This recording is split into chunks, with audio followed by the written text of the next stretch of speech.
Río Tambo, un distrito con 1 millón de hectáreas de bosque, 3 cuencas fluviales, 4 culturas originarias, más de 100 comunidades nativas, 2 áreas naturales protegidas, café y cacao de calidad exportándose al mundo.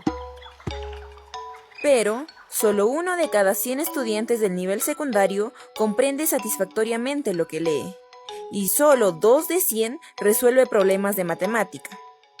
De los niños del nivel primaria, solo 18 de 100 entiende lo que lee en castellano, y solo 5 de cada 100 en su propia lengua.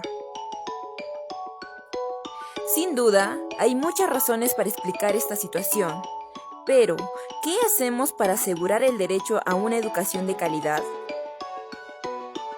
La solución empieza por el docente, por eso nace el desafío ONICA, un programa de formación para los profesores y profesoras del distrito de Río Tambo. Aprendizaje, innovación e interculturalidad. 8 módulos que nos ayudarán a responder preguntas como estas. ¿Será la educación intercultural bilingüe una buena respuesta a este crítico panorama educativo? ¿Serán las culturas originarias un obstáculo para el aprendizaje? ¿Por qué la interculturalidad arrastra tanta confusión?